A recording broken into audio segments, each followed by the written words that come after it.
پاکستان کی میزبانی میں امریکہ ایران مذاکرات کا دوسرا دور شروع نہ ہو سکا۔ ایرانی مذاکراتی وفد نے ایران کے سرکاری میڈیا کو بھی ہوٹل بلا لیا۔ ایرانی وفد کی کانفرنس ہال سے جانے کے بعد قطری وفد سے ملاقات۔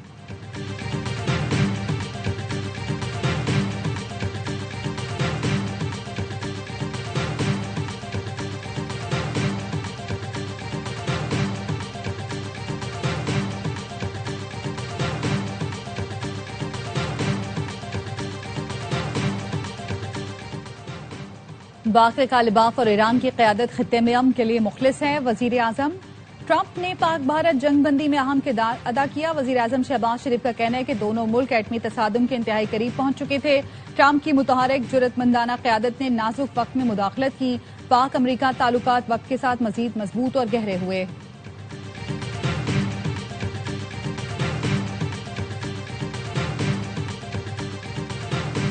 امریکی صدر ٹرمپ کی دھمکیوں پر ایرانی مذاکراتی ٹیم کا احتجاج۔ ایرانی میڈیا کا کہنا ہے ایرانی مذاکراتی ٹیم نے امریکی وفد کو ٹرمپ کے بیانات پر احتجاج ریکارڈ کرایا اور صدر ٹرمپ کے بیانات پر اپنے تحفظات سے آگاہ کیا۔ اسپیکر ایرانی پارلیمنٹ باقر کالباف کہتے ہیں امریکیوں کی دھمکیوں کو نہیں مانتے، جواب دینے کے لیے تیار ہیں۔ امریکیوں کو اپنے بیانات سے محتاط رہنا چاہیے۔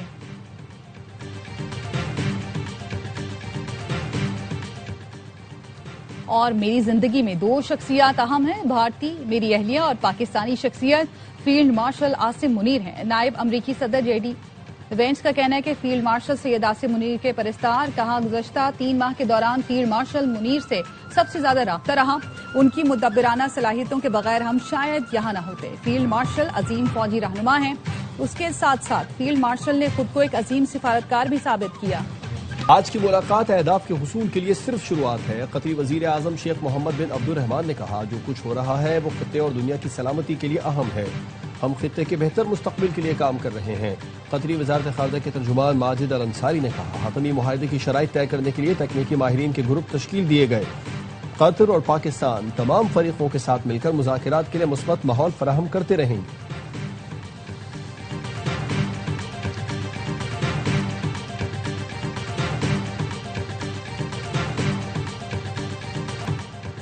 امریکی صدر لبنان میں اسرائیلی کارروائیوں پر مایوس۔ صدر ٹرمپ کہتے ہیں اسرائیل کو لبنان میں عمارتیں تباہ کرنے کے سوا کچھ نہیں آتا۔ حزب اللہ کے خلاف اسرائیلی کارروائیوں نے مایوس کیا۔ فاکس نیوز کے مطابق ٹرمپ چاہتے ہیں شامی صدر احمد الشرا جنوبی لبنان میں داخل ہو کر حزب اللہ کے خلاف کارروائی کرے۔ ہماری توجہ ایران کے ساتھ حتمی معاہدے پر ہے، اگر معاہدے تک نہ پہنچے تو ہرمز میں ٹول ٹیکس لگائیں گے۔ گزشتہ روز ایرانی حکام سے خود بات کی اور آبنائے ہرمز کسی صورت بند نہ کرنے کی وارننگ دی۔ ایران نے آبنائے ہرمز بند کی تو نتائج انتہائی سنگین ہوں گے، ایران کو صفحہ ہستی سے مٹا دیں گے۔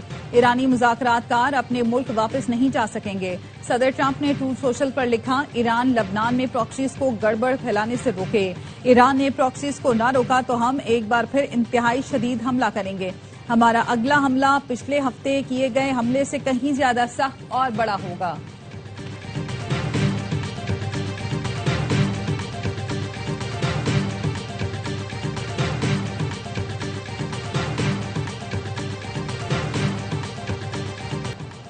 امریکہ کا واحد نقطہ یہی ہے کہ ہمارے پاس ایٹمی ہتھیار نہیں ہونے چاہیے۔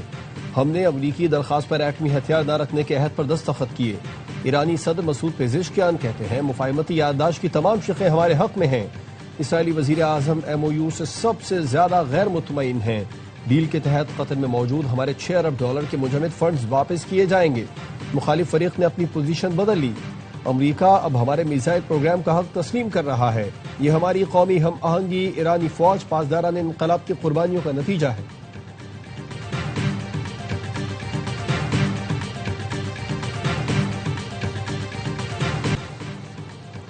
مذاکرات کا اگلا مرحلہ پہلے سے کہیں زیادہ مشکل ہوگا۔ امریکہ اور ایران نے سمجھ لیا تنازعات کا واحد حل سفارتکاری ہے۔ امریکہ ایران جنگ تباہ کن تھی جس کے معیشت پر انتہائی منفی اثرات مرتب ہوئے۔ نائب وزیر اعظم اسحاق ڈار کا العربیہ ٹی وی کو انٹرویو، کہا اس وقت امریکہ اور ایران کے درمیان مذاکرات میں 3 تکنیکی ٹیمیں حصہ لے رہی ہیں۔ تکنیکی کمیٹیاں ایران کے جوہری معاملے، منجمد اثاثوں کی واپسی اور لبنان کی موجودہ صورتحال پر تفصیلی بات چیت کر رہی ہیں۔ یورینیم آزودگی کے ذخائر کم سطح پر لانے کے لیے اتفاق ہو گیا۔ پاکستان نے شراکت داروں کے ساتھ مل کر ثالثی کو کامیاب بنایا۔ امید ہے جاری مذاکرات مثبت انداز میں آگے بڑھیں گے۔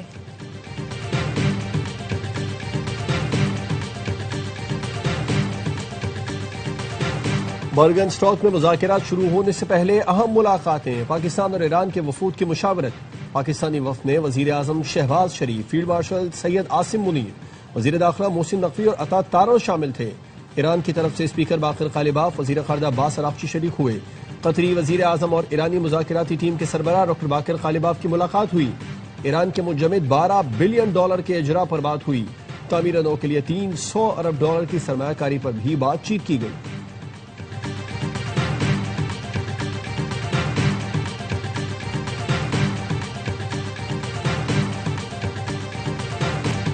تاریخی مذاکرات کی براہ راست کوریج، ARY نیوز کی ٹیم برگن اسٹاک میں موجود۔ اہم پیش رفت پر گہری نظر، سینئر اینکر پرسن وسیم بادامی لمحہ بلمحہ تازہ ترین صورتحال سے آگاہ کر رہے ہیں۔ کون کب آیا، کس سے ملا، کیا بات ہوئی، اہم سفارتی سرگرمیوں، رابطوں، ملاقاتوں کی تفصیلات صرف ARY نیوز پر۔ اسرائیل کا جنگ بندی کے باوجود لبنان میں اپنی فوج رکھنے کا اعلان۔ اسرائیلی وزیر دفاع نے کہا لبنان میں فوجی پوزیشن برقرار رہیں گی۔ اسرائیلی فوج کو کارروائی کی مکمل آزادی حاصل ہے۔ شمالی اسرائیل کے تحفظ کے لیے لبنان میں سیکیورٹی زون ضروری ہے۔ اس سے پہلے اسرائیلی وزیر اعظم نیتن یاہو نے اپنی فوج کو لبنان میں حملے روکنے کا حکم دیا تھا۔ جمعے اور ہفتے کو لبنان میں اسرائیلی حملوں میں 80 سے زائد افراد شہید ہوئے تھے۔ صہیونی فورسز نے رہائشی آبادیوں کو نشانہ بنایا تھا۔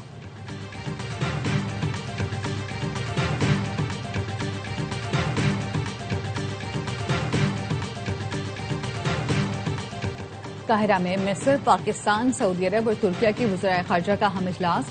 امریکہ ایران معاہدے کے بعد خطے کی صورتحال پر تفصیلی مشاورت کی گئی۔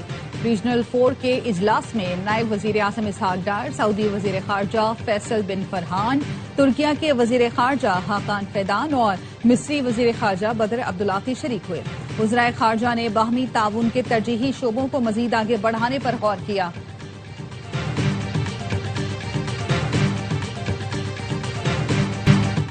پارلیمنٹ لاجز کو ویگو ڈالے سے بچائیں، خدارہ ان پر پابندی لگائیں۔ جو ڈالے کی ڈرائیونگ سیٹ پر ہوتا ہے اس کے دماغ کو کچھ ہو جاتا ہے۔ وزیر دفاع خواجہ آصف کا قومی اسمبلی میں اظہار خیال، کہا وزراء کی گاڑی پر شام کو جھنڈا نہیں ہونا چاہیے۔ اقتدار میں ہوتے ہیں تو پولیس آگے، نہیں ہوتے تو پیچھے ہوتی ہے۔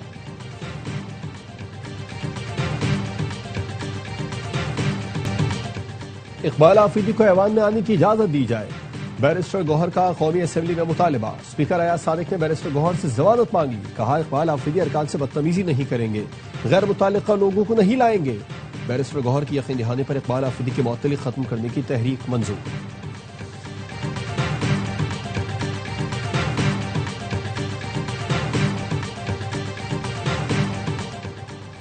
وزیر اعظم شہباز شریف سے ملاقات کی پیشکش پر اپوزیشن کی رائے تقسیم۔ پی ٹی آئی کو وزیر اعظم ہاؤس اور اسپیکر چیمبر میں اپوزیشن لیڈر کی ملاقات پر تحفظات۔ ذرائع کے مطابق پی ٹی آئی کے کچھ رہنما مذاکرات کو بانی سے ملاقات سے مشروط کر رہے ہیں۔ چند رہنماؤں کا کہنا ہے بانی نے محمود اچکزئی کو مذاکرات کا مینڈیٹ دیا ہے۔ حکومتی رہنماؤں نے اپوزیشن سے کہا ہے وزیر اعظم سے ملنے تو شرائط پر پیش رفت ہوگی۔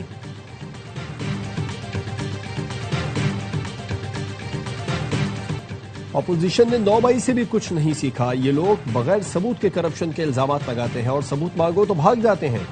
وزیر اطلاعات پنجاب عظمہ بخاری کہتی ہیں جنوبی پنجاب میں 125 الیکٹرک بسیں چل رہی ہیں، خانیوال اور لیا میں بھی الیکٹرک بسوں کا جلد آغاز ہوگا۔ وزارت اعلیٰ کا امیدوار نہیں، میرے خلاف سازش ہو رہی ہے۔ سندھ کے سینئر وزیر شرجیل میمن کہتے ہیں تبدیلی تب آتی ہے جب معاملات خراب چل رہے ہوں۔ وزیر اعلیٰ مراد علی شاہ بہترین کام کر رہے ہیں، تبدیلی کا سوال ہی پیدا نہیں ہوتا۔ شرجیل میمن نے BRT منصوبے میں تاخیر کے ذمہ داروں کا تعین کرنے کے لیے کمیشن بنانے کا مطالبہ کر دیا۔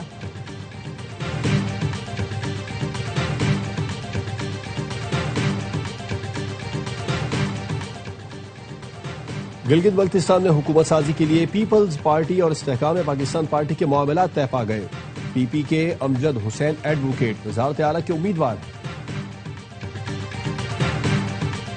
مسلم دنیا کی پہلی خاتون وزیر اعظم شہید بے نظیر بھٹو کا یوم پیدائش۔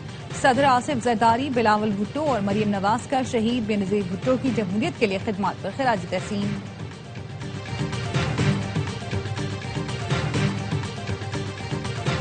برطانوی وزیر اعظم کیئر سٹارمر کا کل مستعفی ہونے کا امکان۔ برطانوی میڈیا کا کہنا ہے کیئر سٹارمر نے کابینہ ارکان، مشیروں اور ساتھیوں سے مشاورت مکمل کر لی۔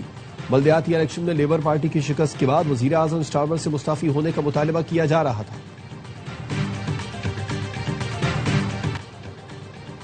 چونیا میں نوکری کا جھانسا دے کر پڑوسی کا گردہ نکال لیا گیا۔ ایف آئی آر میں بتایا گیا فرزانہ 2 بیٹوں عمر اور جمشید کے ساتھ مل کر صداقت کو اسلام آباد لے گئی۔ نجی اسپتال میں بے ہوشی کا انجیکشن لگا کر گردہ نکالا گیا۔ ملزمان بیمار صداقت کو چپکے سے واپس اس کے گھر چھوڑ کر فرار۔ الٹرا ساؤنڈ کروایا تو رپورٹ میں بایاں گردہ غائب تھا۔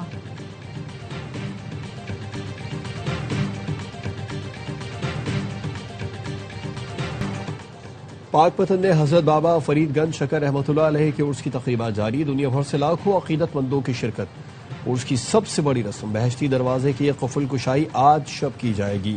دربار عالیہ نظام الدین اولیاء کے سجادہ نشین سید فرحان نظامی نے چادر پیش کی۔